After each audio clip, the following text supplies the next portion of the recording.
रामकृष्ण हरी मंडळी, श्री स्वामी समर्थ. अधिक महिना येतोय आणि या अधिक मासात जावयाला विशेष महत्त्व दिलं जातं. जावयाचे पूजन करणं आणि जावयाला दान करणं खूप महत्त्वाचं असतं या अधिक महिन्यात. त्यामुळे आजच्या व्हिडिओमध्ये मी तुम्हाला जावयाला अधिक मासाचं वाण कसं द्यावं, काय द्यावं, का द्यावं, त्या वाणामध्ये कोणत्या वस्तू असाव्यात, म्हणजे अधिक मासाचे वाण कसे द्यावे याबद्दल संपूर्ण माहिती तुम्हाला या व्हिडिओमध्ये देणार आहे. त्यासाठी व्हिडिओ शेवटपर्यंत नक्की पहा आणि जास्तीत जास्त लोकांना शेअर करा. चॅनलवरती नवीन असाल तर सबस्क्राईब करायला विसरू नका. लगेच व्हिडिओला सुरुवात करूया. दर 3 वर्षांनी हा अधिक महिना येत असतो. अधिक महिना जवळ आला की जावयाला बोलवायचं, लेकीला बोलवायचं, काय वाण द्यायचं, काय करायचं किंवा काय द्यायचं, किती वर्ष हे अधिकाचं वाण द्यायचं, हे सगळे प्रश्न आपल्याला पडत असतात आणि त्यामुळे हा व्हिडिओ मी तुमच्यासोबत शेअर केला आहे. अधिक मासामध्ये जावई आणि लेकीला अधिक महत्त्व दिलं जातं, कारण ज्यावेळी मुलीचं लग्न होतं त्यावेळी आपण मुलीला आणि आपल्या जावयाला लक्ष्मीनारायण समजतो. म्हणजे आपल्या हिंदू धर्मामध्ये मुलगी आणि जावयाला लक्ष्मीनारायणाचा मान दिला गेला आहे. त्यांना लक्ष्मीनारायण असं म्हटलं जातं, कारण की हा अधिक महिना भगवान विष्णूंचा महिना आहे, ज्याला पुरुषोत्तम मास किंवा दामोदर मास असं देखील म्हटलं जातं.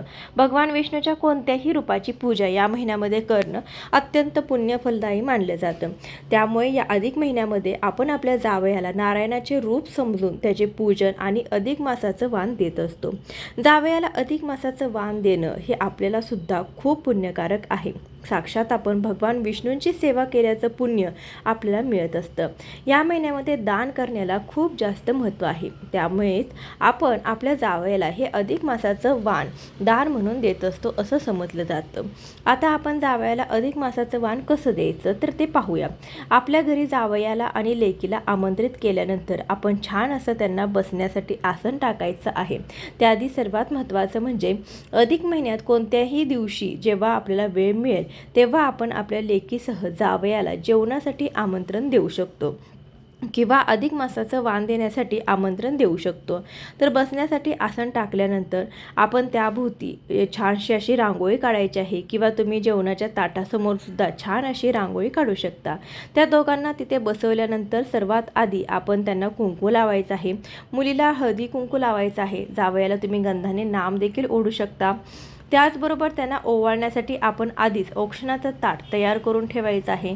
त्यामध्ये 2 निरांजन, थोडेसे तांदूळ, सोन्याची अंगठी, हळदी कुंकू या सगळ्या गोष्टी असाव्यात.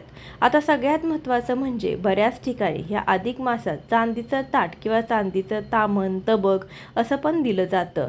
चांदीचंच ताट दिलं पाहिजे असं अजिबात नाही. ती प्रत्येकाची आवड, हौस असू शकते किंवा प्रत्येकाची ऐपत क्षमता असू शकते. तुम्हाला चांदीचं द्यायचं असेल तर ते तुम्ही नक्कीच देऊ शकता. पण तुम्हाला चांदीचं घेणं शक्य नसेल तर तुम्ही तांब्याचं ताट किंवा पितळेचं ताट या धातूचं पण देऊ शकता. आपल्याला ज्या धातूचं, तांब्याचं, चांदीचं, पितळेचं ज्या धातूचं शक्य होईल त्या धातूचं आपल्याला ताम्हण घ्यायचं आहे. आता या ताटामध्ये आपण काय ठेवायचं तर समजा आपण अनारसेचं वाण देणार असो तर त्या ताटामध्ये आपल्याला 33 अनारसे ठेवायचे आहेत आणि त्याच्यावरती चांदीचं किंवा पितळेचं किंवा तांब्याचा असा एक दिवा आपल्याला त्यावरती ठेवायचं आहे. आता या ठिकाणी तुम्ही चांदीचं ताट जरी देऊ शकत नसाल तर चांदीचं निरांजन तुम्ही नक्कीच देऊ शकता. 2 निरांजन घेऊन देऊ शकता किंवा तुम्हाला चांदीचं ताट आणि चांदीचं निरांजन असं द्यायचं असेल तरी देखील तुम्ही देऊ शकता. किंवा कोणाला तरी एखादी चांदीची वस्तू घ्यायची असेल तर ती देखील घेऊ शकता. देताना आपण 2 निरांजन द्यायचे आहेत, मग ते चांदीचे असो, पितळेचे असो किंवा तांब्याचे असो. त्या अनारस्यावरती आपल्याला तो दिवा आहे तर तो लावून ठेवायचा आहे. तर ताटामध्ये अनारसे भरायचे, 33 अनारसे, आणि त्यावरती एक चांदीचं निरांजन ठेवायचं. त्याच्याबरोबर काहीजण विड्याचं पान आणि सुपारी पण ठेवतात. तर काहीजण त्यामध्ये 5-6 आंबे घालून पण हे अधिकाचं वाण देतात. जर तुमच्याकडे यापेक्षा थोडे काही वेगळी पद्धत असेल तर तसं तुम्ही करू शकता. आता आमच्या भागामध्ये जशी पद्धत आहे किंवा जे वाण दिलं जातं तर तेही ते मी तुम्हाला सांगत आहे. ताटामध्ये 33 अनारसे घेतलेले आहेत. मग अधिक मासामध्ये शक्यतो अनारसे बाहेर विकत मिळतात किंवा करून पण देतात ऑर्डर दिल्यानंतर. पण ज्यांना काही कारणास्तव अनारसे मिळालेच नाही तर तुम्ही ज्या ज्या पदार्थांना जाळी असते असे जाळीदार पदार्थ आपण जावयाला अधिक मासाचं वाण म्हणून देऊ शकतो. मग त्यामध्ये मैसूरपाक देऊ शकता, बत्तासे पण देऊ शकता किंवा घेवर, याला पण जाळी असते, असे जाळीदार पदार्थ देऊ शकता. आता बत्तासे पण मोठे मोठे छान मिळतात या दिवसामध्ये, तर ते पण आपल्याला 33च घ्यायचे आहेत. जर घेणार असाल तर त्या प्रकारे अनारसे नाही मिळाले तर मैसूर पाक, बत्तासे किंवा घेवर यासारखे 33 पदार्थ आपण देऊ शकतो. या वाणाबरोबर जावयाला आहेर म्हणजे शर्ट पॅन्ट किंवा शर्ट पॅन्ट पीस किंवा फुल कपडे म्हणजे फुल आहेर दिला जातो. त्यासोबतच टॉवेल आणि टोपी पण दिली जाते. जावयाला या दिवशी कपड्यांचा फुल आहेर आपल्याला घ्यायचा आहे. त्यासोबत तुम्ही चांदीची वस्तू घेणार असाल म्हणजे चांदीचं ताट घेतलं असेल, चांदीचं निरांजन घेतलं असेल तर ठीक आहे, किंवा तुम्ही फक्त चांदीचं निरांजन घेऊ शकता. चांदीचा कुंकवाचा करंडा पण काहीजण देतात. जर तुम्हाला जे आवडेल किंवा जे शक्य होईल यापैकी एखादी वस्तू तुम्ही नक्कीच घेऊ शकता. एवढंच नाही तर काहीजण जावयाला सोन्याची अंगठी पण घालतात. पण हे सर्व आपापल्या ऐपतीप्रमाणे किंवा आपापल्या परिस्थितीनुसार करावे. हे सर्व दिलंच पाहिजे असं अजिबात नाही. तुम्हाला जे घेणं शक्य आहे तेवढंच द्यावे. अगदी एखादी वस्तू दिली नाही तरीसुद्धा चालेल. जरी काहीच देण्याची परिस्थिती नसेल तर तुम्ही फक्त 33 बत्तासे दिले आणि जेवू घातलं तरीसुद्धा चालू शकतं. साध्या तांब्याचा पण दिवा तुम्ही जावयाला दान करू शकता. आपण कोणती वस्तू देतोय तर ती वस्तू किती लहान आहे किंवा किती मोठी आहे हे देणाऱ्यांनीही कधी बघू नये आणि घेणाऱ्यांनीही कधी बघू नये. त्यामागच्या भावना या खूप महत्त्वाच्या आहेत. त्यामुळे आनंदाने द्यावे आणि आनंदाने घ्यावे. कारण अधिक मासाचं वाण हे खूप कौतुकानं दिलं जातं. आता जावयाचं वाण झालं. आता आपण लेकीला काय द्यावं तर लेकीसाठी आपण छान अशी एक साडी घ्यायची आहे. त्यामध्ये ब्लाऊज पीस तर असतोच, नसेल तर ब्लाऊज पीस एखादा घ्यायचा आहे. त्यावरती तांदूळ, नारळ जे ओटीचं साहित्य असतं तर ते सर्व आपल्याला ठेवायचं आहे. एखादं फळ किंवा एखादा आंबा तुम्ही ठेवू शकता. असं लेकीची पण आपण या सर्वांनी ओटी भरायची आहे. आणि यासोबतच तुम्ही तुमच्या लेकीसाठी चांदीची जोडवी पण घेऊ शकता. या अधिक महिन्यामध्ये चांदीची जोडवी खरेदी करणं आणि ते आपल्या लेकीला देणं हे खूप शुभ मानलं जातं. त्यामुळे तुम्ही चांदीची जोडवी का होईना शक्य झालं तर नक्कीच द्या. कारण चांदी हा एकदम पवित्र, सात्विक आणि शांत धातू आहे. त्यामुळे या दिवशी चांदीच्या वस्तू दान करणं हे खूप शुभ मानलं जातं. अशा प्रकारे या अधिक महिन्यात लेकीला आणि जावयाला अधिकाचं वाण देण्यासाठी घरी बोलवलं जातं. आणि समजा लेक आणि जावई सोबत आपण त्यांच्या घरच्यांनाही बोलावू शकतो. सासू सासरे असतील, दीर जाऊ असेल, नणंद असेल तर त्यांना सुद्धा आपण जेवणासाठी बोलावू शकतो. या दिवशी नेहमीप्रमाणे साग्र संगीत स्वयंपाक बनवतात. पण या दिवशी विशेष करून पुरणाचे धोंडे बनवले जातात.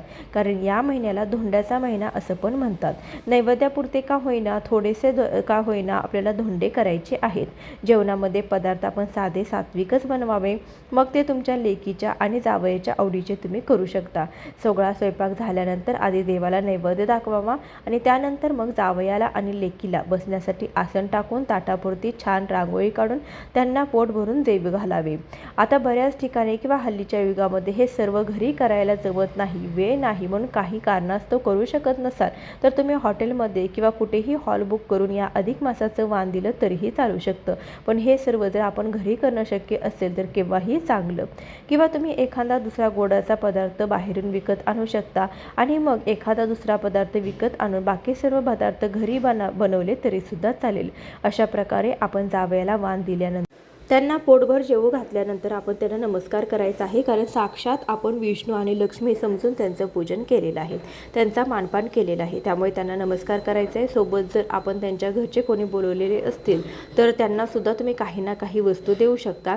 साधा आहेर पण केला तरीही चालू शकतो.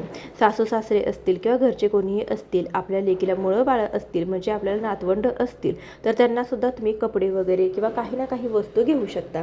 आता हे अधिक महिन्याचं वाण किती वर्ष द्यायचं किंवा किती वर्ष करायचं तर काही जण म्हणतात 5 वर्ष करावं, काही जण म्हणतात 3 वर्ष करावं.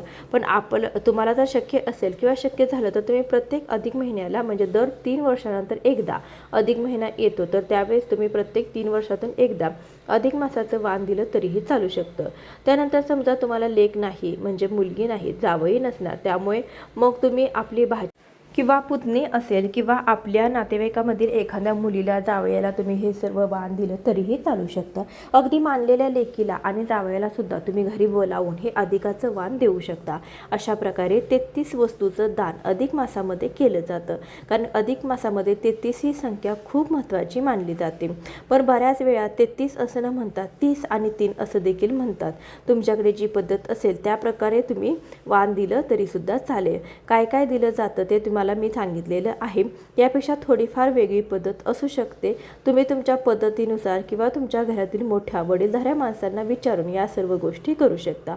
अशा प्रकारे येणाऱ्या अधिक मासामध्ये तुम्ही सुद्धा जावयाला अधिकाचं वाण देऊन या सर्व गोष्टी केल्या तर तुमच्यासाठी सुद्धा हे खूपच पुण्य आणि फलदायी असणार आहे। त्यामुळे हा येणारा अधिकाचा महिना तुम्ही पण अशा पद्धतीने नक्की साजरा करा।